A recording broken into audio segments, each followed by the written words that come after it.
હવે આ છે ને એ સ્પોઇલર રિવ્યૂ છે. તમે જો ફિલ્મ ન જોઈ હોય ને તો આ વિડીયોને અહીંયા જ બંધ કરી દો અને પછી ફટાફટ ફિલ્મ જોઈ આવો. ફિલ્મ જોયા પછી ફરીવાર આ વિડીયો શરૂ કરજો તો વધારે મજા આવશે, કારણ કે આમાં સ્પોઇલર છે.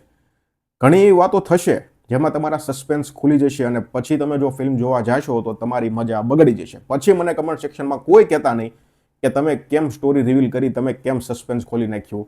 હજી હું કહું છું, ફિલ્મ નથી જોઈ તો તમે થિયેટરમાં ફિલ્મ જોઈ આવો અને પછી આ વિડીયો આગળ જોજો. અહીંયા જ વિડીયો બંધ કરી દો ફટાફટ.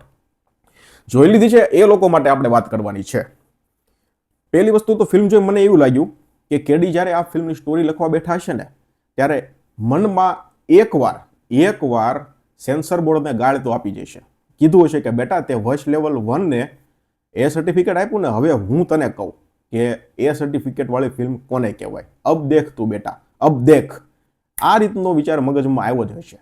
પછી જ આ ફિલ્મની સ્ટોરી લખી છે, કારણ કે ફિલ્મમાં જે રીતનું બધી વસ્તુ બતાવવામાં આવી છે ને, નાની બાળકીઓ દ્વારા મર્ડર થઈ રહ્યા છે, નાની બાળકીઓ દ્વારા હત્યાઓ થઈ રહી છે, નાની બાળકીઓ પોતે જ બિલ્ડિંગ પરથી છલાંગ મારી અને નીચે કૂદી રહી છે, અને શહેરમાં જે રીતે આતંક મચાવ્યો છે નાની બાળકીઓએ, એ ગજબ, ખતરનાક, અનએક્સપેક્ટેડ અને ગુજરાતીમાં ક્યારેય નહીં જોયેલો છે. એટલે આ બધી વસ્તુ છે. બીજી બધી ઘણી બધી વાત કરવી છે મારે. શરૂઆત હું જાનકી બોડીવાલાથી કહીશ. રિવ્યૂમાં મેં જાનકી બોડીવાલા વિશે જરાક પણ ઉલ્લેખ નહોતો કર્યો, કારણ કે મને ત્યાં ડર હતો. મારે એના કેરેક્ટરને થોડું ડિટેલમાં સમજાવવું હતું, અને મને ડર હતો કે જો ડિટેલમાં સમજાવીશ ને તો ત્યાં રિવ્યૂમાં સ્પોઇલર છે ને એ આવી જશે. એટલા માટે હું થોડું ડિટેલમાં પહેલાં જાનકી વિશે વાત કરી લઉં. જાનકીનો રોલ ખૂબ નાનો છે, ખૂબ જ નાનો છે, કેમ યો કહી શકાય. પણ એની પાસે ડાયલોગ નથી, એની પાસે કરવા માટે વધારે કંઈ કામ નથી. એની પાસે ક્લાઇમેક્સમાં ફક્ત 2 થી 2.5 મિનિટ એક્સપ્રેશન આપવાનું કામ હતું. જ્યારે વશીકરણમાંથી એને મુક્તિ મળે છે ને, 12 વર્ષથી એ છોકરી વશીકરણમાં હતી અને એને મુક્તિ આપે છે. એ મુક્તિ આપે છે એટલે તરત એને નોર્મલ નથી થઈ જવાનું, પણ ધીરે ધીરે ધીરે ધીરે કરીને નોર્મલ અવસ્થામાં આવવાનું છે. હવે કોઈ પણ નટ બોલ હોય એ કાટી ગયો હોય, ઘણા વર્ષોથી પેક હોય, પછી તમે ગમે એમ પાના પેસ્યા મારો એટલે એ ન ખુલે. પણ પછી બહુ મહેનત કરો ને એટલે એમાં ધીરે ધીરે ઉપરનો કાટ છે એ ઉખડે, પછી ધીરે ધીરે એ બોલ ફરે અને ધીરે ધીરે નોર્મલ અવસ્થામાં આવી અને પછી એ નટ બોલ છે, જે સ્ક્રૂ છે, એ નીકળે, એવું કહી શકાય. એવું હોય છે. તો આ જાનકીના રોલમાં એવું જ હતું. 12 વર્ષથી એક જ અવસ્થામાં એ છોકરી હતી, પણ જ્યારે એ વશીકરણમાંથી મુક્ત થાય છે અને જે કેરેક્ટરમાં, જે નોર્મલ કેરેક્ટરમાં એ ધીરે ધીરે ધીરે ધીરે જે આવે છે અને પછી અંતમાં જે રાડ નાખે છે ને, એ આખું એક્સપ્રેશન જે 2-2.5 મિનિટનું હતું ને, કે વશીકરણમાંથી નોર્મલમાં આવવા માટેના જે 2-2.5 મિનિટ, એ જાનકીએ ગજબની એક્ટિંગ કરી છે. એક પણ ડાયલોગ નહીં, બીજું કોઈ કામ નહીં, ફક્ત ને ફક્ત મોઢું. એના અંગોમાં ખાલી કીધું એટલું જ બતાય છે, બીજી વસ્તુ પણ નથી બતાતી. એટલે લેવલ 1 થી તો નેશનલ એવોર્ડ લઈ લીધો, પણ અહીંયા પણ એક્ટિંગમાં જરા કચાશ નથી છોડી. એના સિવાય મેં તમને રિવ્યૂમાં કીધું હતું કે જેટલા પણ કલાકારો છે ને, બધાની એક્ટિંગ ગજબની છે. કલાકારોની વાત આવીને તો મારે રિવ્યૂમાં એક વસ્તુ કહેવાની રહી ગઈ હતી. પ્રેમ ગઢવીને અહીંયા બિલકુલ વેસ્ટ કરેલા છે. પ્રેમ ગઢવી એક ખૂબ સરસ કલાકાર છે. એ એક્ટિંગ જો સિરિયસ કરે તો સિરિયસમાં પણ એ ખૂબ સરસ છે, અને જો એ કોમેડી કરે તો કોમેડીમાં પણ એ ખૂબ સરસ છે. પણ અહીંયા પ્રેમ ગઢવીની જગ્યાએ બીજા કોઈ પણ કલાકારને કાસ્ટ કરી લીધા હોત ને તો કંઈ જ વાંધો નહોતો. એટલે અહીંયા પ્રેમભાઈને બિલકુલ વેસ્ટ કર્યા છે. એના સિવાય જે કાંઈ કલાકારો મેં તમને રિવ્યૂમાં કીધા, બધા કલાકારોનું કામ સુપર્બ હતું. પ્રતાપની વાત કરું તો પ્રતાપ તો ગુરુ હતા, પણ અહીંયા એનો શિષ્ય છે, એટલે પ્રતાપ જેવી એક્ટિંગ તો લગભગ હવે કોઈ નહીં કરી શકે. પણ ફિલ્મની સ્ટોરીની ડિમાન્ડ એવી હતી કે આપણે એ લેવલની એક્ટિંગ કરવાની પણ નથી, એનાથી નીચે કરવાની છે. એટલે હિતેનભાઈએ એ એક્ટિંગ જે એનાથી નીચેની કરી છે એ પણ સુપર કરી છે. પણ એનો લુક એવો થયો થોડુંક અહીંયા કંઈક કટ મારી દીધું અહીંયા, અથવા તો પછી અહીંયા આમ, કે પછી થોડું કંઈક કટ, થોડુંક હેવી ડેન્જર લુક જેવું બનાવ્યું ને તો થોડું વધારે ફીલ આવત. પણ આ લુક પણ કંઈ પેલો નથી. આ લુકમાં હિતેનભાઈ બહુ મસ્ત લાગે છે. જે લેન્સ પહેર્યા છે એ પણ શોભે છે. એટલે હિતેનભાઈ આમ જોઈએ તો એક્ટિંગ એ ખૂબ સરસ કરી છે અને લુક પણ એનો સરસ છે. પણ મને આશા હતી કે થોડો ડેડલી લુક હશે. નથી, પણ ફરિયાદ નથી, વાંધો નહીં, જે છે એ સારું છે. પ્રતાપ ગુરુ હતો, આ એનો શિષ્ય છે અને આ શિષ્યના પ્રમાણમાં એક્ટિંગ કરી છે.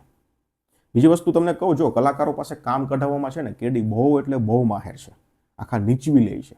કોઈ પણ કલાકાર સામે હોય, હવે એક તો પોતે લખે છે, બરોબર છે, એટલે એને ઇમેજિન કરેલું જ હોય કે આ હું પાત્ર લખું છું, એ પાત્ર કેટલું મારે ભયાનક બતાવવું છે.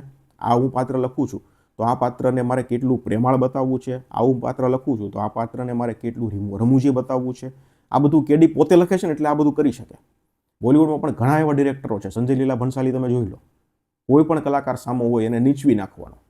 તમે ધાર્યું ન હોય એવી એક્ટિંગ એ કલાકાર પાસે સંજય લીલા ભણસાલી છે એ કરાવી શકે છે. ગુજરાતીમાં તમે જુઓ તો કેડી જ કરે છે. તમે પાછલી કોઈ પણ ફિલ્મ ઉઠાવીને જોઈ લો, કેડીના પાત્રો જે છે એ નાનો રોલ હોય, મુખ્ય રોલ હોય, મીડિયમ રોલ હોય કે પછી લાસ્ટનો રોલ હોય, બધા પાસે એક્ટિંગ એ જબરજસ્ત કરાવી શકે છે. એટલે અહીંયા પણ બધા પાસે એક્ટિંગ તો એણે ખૂબ સરસ કરાવી છે. બીજી એક વસ્તુ એ છે કે ફિલ્મમાં છે ને એક શીખ મળે છે જે શીખવા જેવી છે, અને સ્પેશિયલી આપણા ભારતમાં અને એમાંય તે આપણા ગુજરાતમાં. બહાર રસ્તા પર અજાણ્યો કોઈ પણ વ્યક્તિ હોય, ચાહે લેડીઝ હોય, જેન્ટ્સ હોય કે છોકરો હોય કે છોકરી હોય કે પછી વૃદ્ધ હોય, તમને કાંઈ ખાવાનું આપે એટલે ખાવાનું જ નહીં. આ વસ્તુ છે ને આપણા, તમને કદાચ ખ્યાલ હોય, આપણા કાઠિયાવાડમાં આપણા જે વૃદ્ધો હતા ને, આપણા જે દાદા દાદીઓ હતા ને, એ બધું શીખવાડતા કે બેટા તું બહાર જાય, કોઈ બીજા વસ્તુ કોઈ ખાવાનું આપે તો તું ખાતો નહીં કે ખાતી નહીં. મને યાદ છે મારા દાદાએ, મારા બા દાદાએ બધું બહુ શીખવાડેલું. એટલે તમને પણ કદાચ કોઈ શીખવાડેલું હશે, મને કમેન્ટ સેક્શનમાં જણાવજો.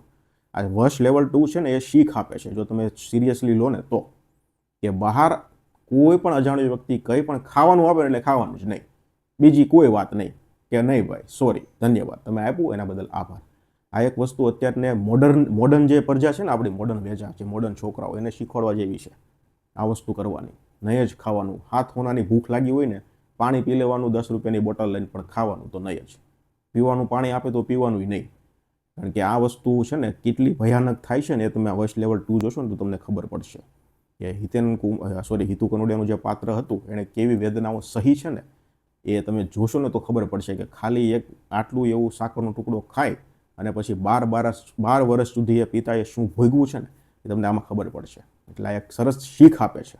પછી મેં રિવ્યૂમાં એક સોલ્યુશનની વાત કરી, તમને કદાચ યાદ હોય તો, કે પ્રતાપનો જે શિષ્ય છે એણે એક સોલ્યુશન આપ્યું હતું કે અમે જે કાંઈ છોકરીઓ પર મંત્ર કે પછી વશીકરણ કરીએ છીએ એ 8, 10, 12 કલાક વધીને 24 કલાકમાં એની અસર ખતમ થઈ જાય છે અને એ છોકરી ફરીવાર એ નોર્મલ લાઈફમાં આવી જાય છે. આ રીતની એણે વાત કરી હતી.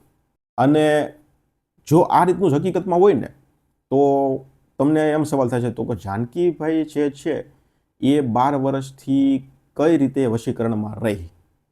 તો એનો જવાબ એ હતો કે એનું ઋણ નહોતું ચૂકવવું. જે 10 રૂપિયાની ચા પ્રતાપે જાનકીના પપ્પાને પાઈ હતી, બરોબર છે, એ ઋણ નહોતું ચૂકવું, એટલા માટે જાનકી 12 વર્ષ માટે વશીકરણમાં રહી. આ જવાબ મળી ગયો. તો હવે પ્રતાપના જે શિષ્યએ કીધું કે અમે વશીકરણ કરીએ 8, 10, 12, 24 કલાકમાં ખતમ થઈ જાય છે, બરોબર. તો વશના ક્લાઇમેક્સમાં જે બધી છોકરીઓ હતી પ્રતાપના ઘરે કે પ્રતાપના કિલ્લે, એ બધી છોકરીઓ કઈ રીતે આટલો સમય સુધી એ વશીકરણમાં રહી, એ એક સવાલ થયો. કાંઈ 12-24 કલાકમાં એક સાથે બધી છોકરીઓનું વશીકરણ નહીં કર્યું હોય, એટલે આ એક મારો સવાલ હતો. અને ક્લાઇમેક્સમાં એક બીજી વસ્તુ હતી કે છોકરીઓ તો એકલી જ રહેતી હતી પ્રતાપના ઘરમાં, પ્રતાપ તો ત્યાં હતો નહીં. છેલ્લા 12-18 કલાકથી તો એ અથર્વના ફાર્મ હાઉસમાં જ હતો, છોકરીઓ એકલી જ હતી. તો વશ લેવલ 2ના ઇન્ટરવલ પહેલાં હિતુભાઈ જ્યારે સીનમાં આવે છે ત્યારે એ બોલે છે કે આ રૂમમાં જ એ વશીકરણ કરવાવાળો વ્યક્તિ હોવો જોઈએ, કારણ કે વશીકરણ કર્યા પછી એ વ્યક્તિ હંમેશા છોકરીઓને પોતાની નજર સામે જ રાખે છે. તો ક્લાઇમેક્સમાં તમે જુઓ, વશના ક્લાઇમેક્સમાં એ છોકરીઓ નજર સામે તો હતી જ નહીં. તો પછી એ લોકો, એ છોકરીઓ કઈ રીતે પ્રતાપનું આ જે ઓર્ડર છે એ માને છે? જ્યારે પ્રતાપ અને જાનકી બંને એના કિલ્લામાં આવે છે, જેના પ્રતાપના ઘરે આવે છે, ત્યારે જે પ્રતાપ એને ઓર્ડર આપે છે, છોકરીઓ તરત કેમ માનવા લાગે છે? એટલે મને આ ન સમજાણું. કદાચ બીજી રીત હશે અથવા તો હું સમજી ના શક્યો હોય. તમે જો સમજાણું હોય તો મને કમેન્ટ સેક્શનમાં જણાવો. પછી વશ લેવલ 2માં પણ એક સવાલ એ રહી ગયો કે પ્રતાપના શિષ્યએ કેવી રીતે આ છોકરીઓના નાસ્તામાં મંત્રોચ્ચાર કર્યા કે કંઈ ભેળવું, કેવી રીતે? જો એનો જવાબ આપી દીધો હોત ને તો એક વધારે સારું હતું, કારણ કે આ સવાલનો સવાલ જ રહી ગયો. પણ એક વસ્તુ એ કરાત. આમાં શું કરવાનું તો ખબર છે? પ્રતાપના શિષ્યને સ્કૂલમાં જ ક્યાંક નોકરીએ લગાવવાની જરૂર હતી કે ભાઈ સ્કૂલનો સ્ટાફ હોય એટલે પછી એ તો ગમે ત્યાં પરમિશન હોય જ જવાની, રસોડામાં કે પછી કોઈ ક્લાસરૂમમાં કે પછી પ્રિન્સિપલની ઓફિસમાં ગમે ત્યાં જવાની પરમિશન હોય જ.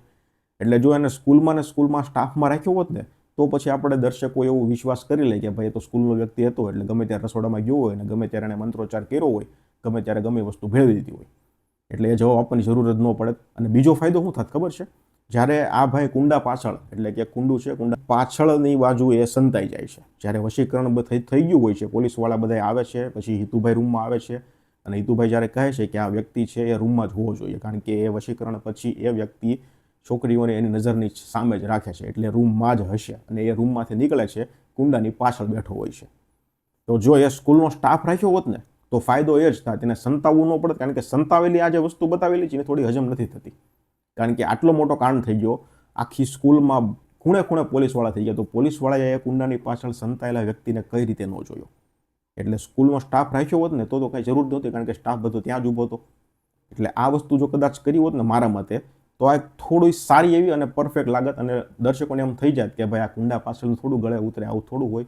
સ્કૂલનો સ્ટાફ હોય તો એમ થાય કે ભાઈ ચાલો વાંધો નહીં, આ સ્કૂલનો જ વ્યક્તિ છે અને ઘણા સમયથી 5-7 મહિનાથી અહીંયા નોકરી કરે છે અને આ બધું કરી નાખ્યું. આવું બનત કે ન બનત એ મને તમે કમેન્ટ સેક્શનમાં પાછા જણાવજો. પછી એક થોડું થ્રિલ વધારવાની ક્યાં જરૂર હતી ખબર તમને? છોકરીઓ જ્યારે વશીકરણ થયા બાદ રોડ પર નીકળે છે ને ઉથલ પાથલ કરવા, એક પેટ્રોલ પંપ પર આગ લગાડી દે છે, પછી એક ગાડી જતી હોય છે એને ગાડી પાડી અને એનું માથું છૂંદી દે છે. તો આમાં હજુ થોડું કાં કરવાની જરૂર હતી ખબર છે? ચેતન દહિયાએ જ્યારે ઓર્ડર આપી દીધા ને કોન્સ્ટેબલને કે તમે રોડ પર કોઈ છોકરી દેખાય તો એને ગાડીમાં બેસાડી લો ને એને પકડી લો, તો એ સમય એ સીન પછી 1થી 2 છોકરીઓને રોડ પર જતી બતાવી હતી અને 1-2 પોલીસવાળાને જતા બતાવવા હતા.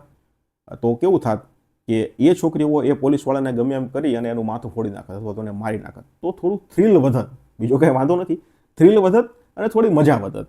આ વસ્તુ કરી હોત તો પણ સારી હતી અને 10-15 મિનિટ એમ પણ ફિલ્મ વધી જાય, કારણ કે ફિલ્મની લંબાઈ છે ને થોડીક નાની લાગે છે. થાય કેવું ખબર તમને, બહુ કોઈ પણ ફિલ્મ કે સિરીઝ ગમતી હોય ને તો તમને એમ થાય કે આ પૂરી જ ન થાય ને તો વધારે મજા આવે જોવાની. જેમ કે પંચાયત, હવે આ પંચાયત જે આવી છે બરોબર છે એમેઝોન પ્રાઇમ પર, તો લોકોને એવું જ થાય છે કે આ પૂરી જ ન થાય, પૂરી જ ન થાય, ચાલ્યા જ કરે. તો આ વશમાં એવું જ છે. એક તો ઓલરેડી ફિલ્મની લંબાઈ ઓછી હતી, તો 15 મિનિટનું થ્રિલ થોડુંક આવું વધારે નાખી દીધું ને તો થોડી વધારે મજા આવત. આવું હું તમને એન્ડિંગ કહી દઉં તો જો ગુરુ અને શિષ્ય બંને ભાઈને અથર્વએ બાંધીને એના ફાર્મ હાઉસમાં રાખ્યા છે, બરોબર છે, બંનેને બાંધી લીધા છે. પ્રતાપને તો ઓલરેડી બાંધેલો હતો, આ એનો શિષ્ય એવો એને બાંધી દીધો, જાનકીને વશીકરણમાંથી મુક્ત પણ કરી દીધી છે. હવે આ એક ઓપન એન્ડિંગ કહી શકાય, કારણ કે જો સારું એવું પ્રેમ મળશે ને દર્શકો તરફથી તો પછી કદાચ આનો 3જો ભાગ પણ લખી શકાય છે, એ રીતનો એન્ડિંગ છે. પહેલાં બંને તો જીવતા જ રાખ્યા છે, એટલે સારો એવો પ્રેમ આપજો ફિલ્મને. જો આનું લેવલ 3 જોવું હોય તો કદાચ તમારો પ્રેમ છે એ જ તમારી વાત ડિરેક્ટર સુધી પહોંચાડી શકશે અને ત્યાંથી સ્ટોરી આગળ કદાચ વધી પણ શકે છે. એટલે ઓપન એન્ડિંગ કહી શકાય. આમ તો જો કે ઓવરઓલ બધા સવાલના જવાબ મળી ગયા છે, 2-3 સવાલને બાદ કરતા, એટલે હેપી એન્ડિંગ પણ કહી શકાય અને ઓપન એન્ડિંગ પણ કહી શકાય. હવે કાંઈ જે પ્રશ્નો હોય અથવા તો તમારે આ ટોપિક પર કાંઈ કહેવું હોય તો પછી કમેન્ટ સેક્શન ખુલ્લું છે, તમે જણાવી શકો છો તમારા વિચારો. ધન્યવાદ.